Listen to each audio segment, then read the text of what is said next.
Hey guys, this is Cheeks Total War. We're gonna go over the Shadow and the Blade. I'm gonna go through, we're gonna watch the trailer, and then we'll do a inverse breakdown of the trailer, and then we'll read through the Steam page. Alright, let's get started.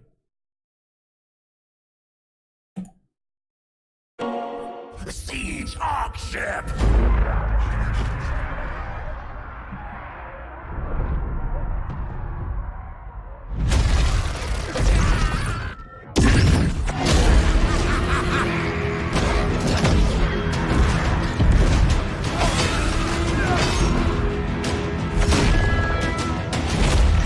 Need me, Darkblade. Or will arrogant pride end this miserable existence? Shut up, demon! Fool, Malus. Without me, we both die here. Imprisoned within your flesh is a power that mortals would kill for. Hate is our gift to one another. Malus. With hate, all things are possible.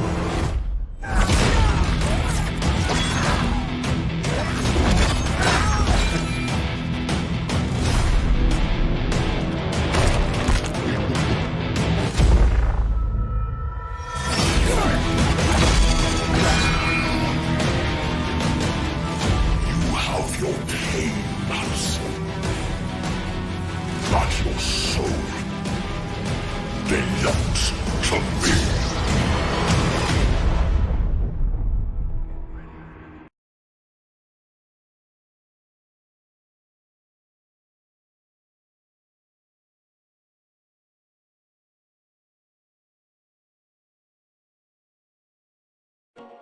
Alright, so going through the trailer.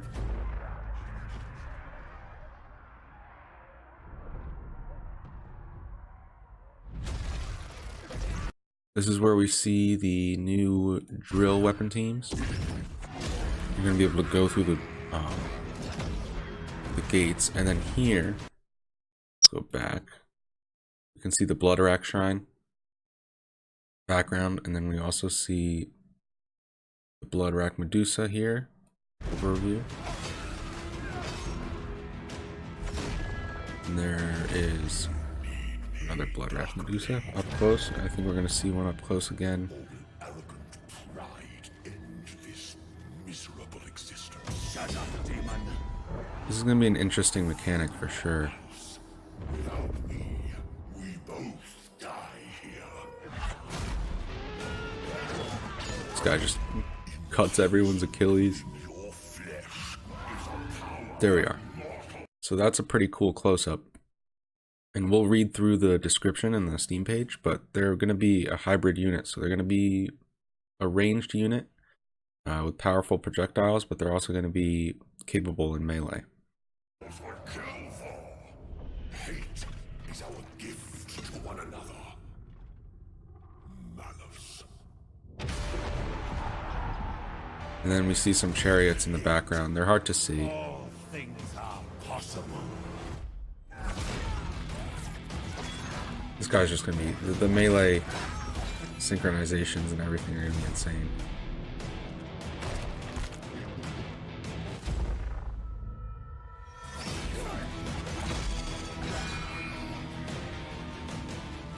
You have your pain, Malus. This is badass. Soul belongs to me.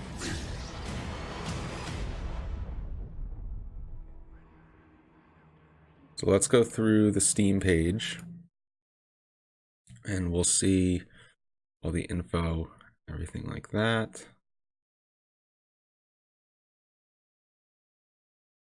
Looking through the Steam page, we see some pretty cool art for the announcement.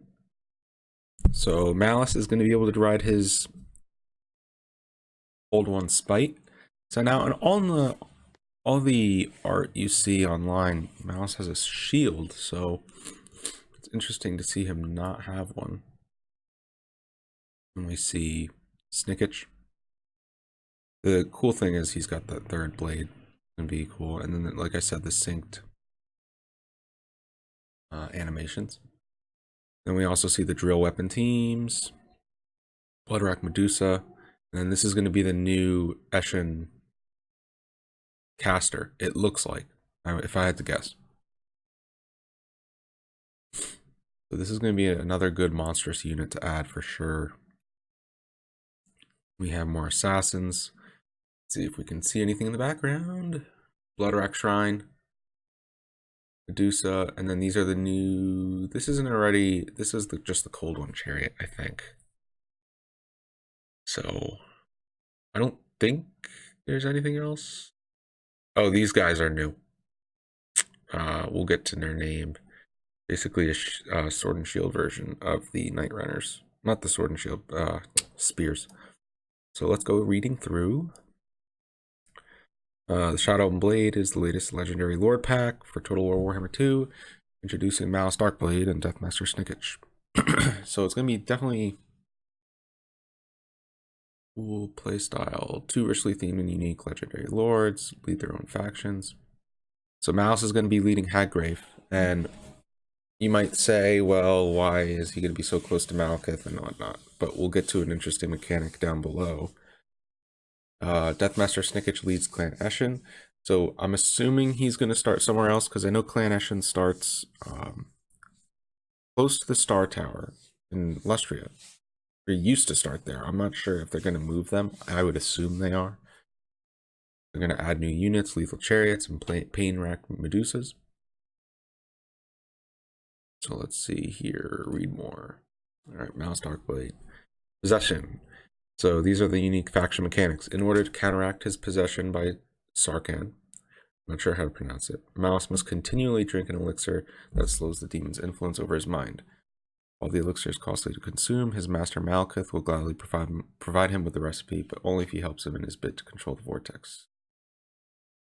Despite the obvious danger in allowing the Drinker of Worlds to take control of his mind, there are situations in battle when Malus might benefit from letting the possession overcome him momentarily, greatly amplifying even his legendary viciousness. However, managing such an addiction, seemingly endless power confronts Malus with desperate challenges throughout his campaign as he seeks to wrestle back control of his very soul. YouTube. Darkblade's Expedition. Malus starts the game in control of a mighty city of Haggrave, while also in his command of an expedition force supported by Blackheart on the other side of the world. So who knows where that's going to be. But then this is the interesting thing. In the opening stages of his campaign, the player is faced with a dilemma to either retain control of Haggrave or give up the city in return for a hefty sum. With an offer Darkblade will find difficult to refuse, you'll need to choose between 2 distinct campaign starts, juggling the mechanizations. So there's those two. There's going to be 2 different playstyles. So you can either manage and juggle 2 different provinces, I guess. Not provinces, but 2 different armies on the opposite side of the world, which would be interesting for the more challenging players. Then we get the Whispers. Malus Darkblade is the embodiment of hate and ruthlessness. Qualities are spurred by the evil, brutality of the demon, Sarkhan. As Malus struggles in a constant inner fight with the demon, it will attempt to influence him to perform acts of unthinkable slaughter and cruelty as part of a new mission system. Malus can now follow the demon's dark whispers in return for unique and powerful reward in the form of items, followers, and other treasures. That's going to be interesting. Alright, so now we get to the new units. Malus Darkblade. In battle, Malus is heavily armored, close quarter combatant who excels at dealing armor-piercing damage thanks to his powerful Warp Sword of Cain. So it's going to be different than the Sword of Cain. He rides a ferocious Cold One, Spite, into battle and instills fear upon his enemies, making him a terrifying opponent on the battlefield. Malus has a unique yet costly ability to transform into the Demon Sarkhan, the Drinker of Worlds. This ability refills his health, augments his stats, and significantly alters his abilities in battle. So that's going to be interesting to see the transformation and how the animation works. We get a new Lord, High Beastmaster. The Dark Elves have long been experts at bending beasts and animals to their will. and the High Beastmaster are those that show even greater talent and aptitude. In particularly, Beastmasters have considerable anti-large capabilities, making them a powerful tool when facing enemies that bring numerous large units into battle. So they're going to be good against Lizardmen, maybe Greenskins with the Ragnarok Spiders, Vampire Counts. And this leads me to think that we would get Beastmaster Rakarth for the FLC. We get a new hero, which is good because the Dark Elves were missing an anti-large hero for sure. Dark Elf Masters are the lesser nobles of Dark Elf society, adept with both spear and shield. These heroes are capable of inflicting great damage to large targets, but are also capable of soaking up the most gruesome of blows thanks to their high melee defense. Then they also get the Guardian ability, so that'll be good to have them near a caster and whatnot with that extra 15% physical resistance. The Scourge Runner Chariot, quick and deadly, these war machines tear across the battlefield looking to hunt down new prey to kill or enslave. Equipped with a powerful harpoon, they are dedicated monster hunting units capable of bringing down even the mightiest of beasts. So that's going to be a good anti-large option. Bloodwrack Medusa, this is probably one of the most marquee units of the DLC. Bound in pain, racked serpentine bodies, the Bloodwrack Medusa is terrifying sight to behold on the battlefield. These writhing horrid monsters are best positioned behind the front line to maximize their powerful ranged attacks to decimate foes. However, they can match their range skills with ruthless melee capabilities, granting them a useful hybrid role while also causing fear and terror to enemy units. So, like I said earlier, hybrid unit, going to be interesting to see how they turn out, especially in the meta. Then we have the Shrine, so it's going to be different than the Shrine of Cain. Or not the Blood Cauldron. Propelled by dark magic, the Bloodwrack Shrine grinds along the battlefield, inspiring allies and demoralizing foes with passive aura of agony and aura of ardor abilities.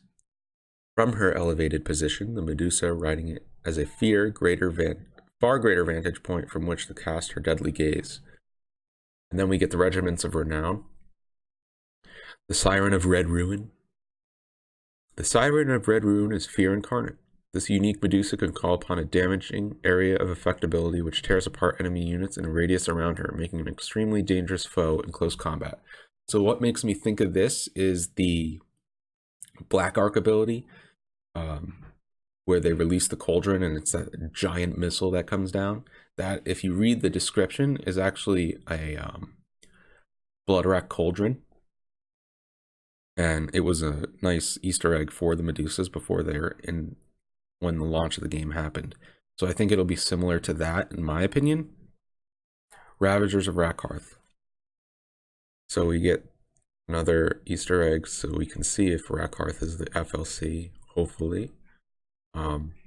Clericon's most elite Scourge Runner units, always thirsting for a new quarry. This anti-large chariot is additional armed with barbed nets that slow enemy units in order to increase its killing potential. Then we have the Crows of Cain, which will be a good option for Harpies, since, I mean, honestly, I don't see... They're a good unit, but I always have a struggle using them. Harpies are always on the lookout for the next meal, and the Crows of Cain are the most ravenous. They provide regeneration abilities in exchange for damage dealt, increasing their survivability and causing terror in enemy units as they guzzle down the entrails of their victims. Jesus Christ. Alright, then we get to Deathmaster Snickich. New Skaven Lord.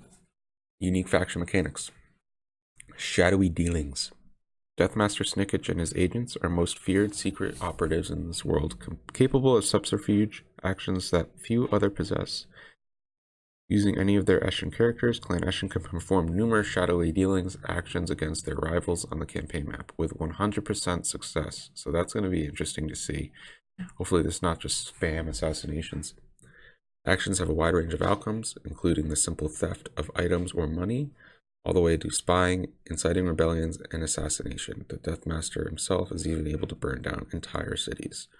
So I don't know if that's an ability or just a reference of him being a lord of an army. greater clan contracts. Skavendom's unseen leaders are forever seeking to disrupt and backstab each other on the Council of 13. When a problem arises that needs serious attention, the greater clans approach Clan Eshin to do their dirty work. These clan contracts allow Clan Eshin to receive money, food, and increased reputation with the issuing clans, thus granting bonuses and reducing the cost of the greater clan's specialized units. So I'm assuming he's going to have an upkeep debuff in the beginning of his campaign, kind of like Skarsnik and Tehanoan. So now we have the new units and characters. Of course, the Deathmaster with unmatched stealth abilities and immense dueling prowess. Deathmaster Snickage excels at fighting other characters, especially when they are vulnerable and have already taken damage. Armed with his deadly Weeping Blades, he can instantly reduce target's armor by 50% on contact, which is going to be insane. He also has Vanguard deployment and stalk abilities, further cementing his role as the foremost assassin of the Skaven. Master Assassin, that's going to be basically a lord type of the assassin hero. The Master Assassin excels at battling opposition characters in close combat, but can also rely on their ranged shuriken attacks to take enemies out from a distance. Their wide range of abilities, such as Vanguard deployment, stalk, and concealment bombs, make them lethal ambush commanders to unleash upon your enemy, which is interesting. And then we have the Eshin Sorcerer, master in the art of silent death. So there's a new lore of magic. Eshin sorcerers use the lore of stealth to support their allies from the rear of the battlefield. This new magic lore has a focus on sneakiness and controlling the battlefield, meaning they can dictate the tempo and flow of the battle to their advantage, which is going to be interesting for sure. Eshin Triads, so this is one of the new units. Only the most devout apprentice assassins ascend to the rank of Triad. Well drilled and deadly, these warriors are versatile alternatives to their Clanrat and Storm Vermin brethren, and are best utilized behind the front ranks, excelling at exploiting gaps and weaknesses in the enemy lines. While their armor isn't the strongest, they make up for it with the Vanguard deployment and stalk abilities, capabilities within which enhance their sneakiness on the battlefield. So, of course, you're going to have to be careful of sneaky opportunities with the Skaven. Poison Wind Mortar, another weapons team, basically. These mobile portable mortars are packed with payloads of Poison Wind globes, which can be fired at much greater distance than the Globadier equivalents. Capable of causing damage over time. And then this unit excels at damaging a wide swath of the enemy at once, so that'll be a good area of effect. Then these guys are going to be cool to see. The Warp Grinder teams drilling into the ground and their enemies alike. The Warp Grinder weapon team relies upon powerful activities and abilities that create devastating effects on the battlefield. Once they tie down their enemy with the tremor effect, their drills can pierce the toughest of armors, provided the team can get within range. So this is reminding me of the Troll Hammer torpedoes, but I think these guys are going to have to be much closer. This unit can also destroy settlement walls, rendering stone asunder with scant regard for friend or foe, similar to the miners. Alright, so then we get the Regiments of Renown, the Avalanche Mortar. These rare and infernal devices can fire special airburst globes from great distances that explode in midair and inflict devastating armor-piercing damage upon all units unfortunate enough to be caught in their line of fire. That's going to be interesting to see. Maybe like, instead of shooting it and landing here, it's going to just shoot and then anything under the line would be affected. Vishgrin's Death Squad. Vishgrin Death Squad are the elite among their rank and excel at acts of espionage. Lightly armored but highly mobile, this unit is capable of outputting great amounts of armor-piercing damage with trusty Weeping Blades, as well as making use of their elite combat agility in order to become even harder for the enemy to hit and return. So that's probably going to be physical resistance, I would think. Ishka's Triads. Ishka's Triads follow the teachings of Ishka Fastclaw, who was once the Night Lord of Clan Eshin. Exhibiting deadly anti-large capabilities, which is going to be interesting. They have the ability to summon a decoy of themselves upon the battlefield, similar to Alathanar's ability, making them ideal for deceiving the enemy while both attacking and retreating. Keep an eye out on our official website and social media channels for our gameplay reveals. So that's just CA saying to watch their social media. I would hit the frequently asked questions, but the link isn't working right now. So we can go through these arts again, see if we can see anything that we didn't. The drill teams. I'm assuming these guys are the triads, I would think.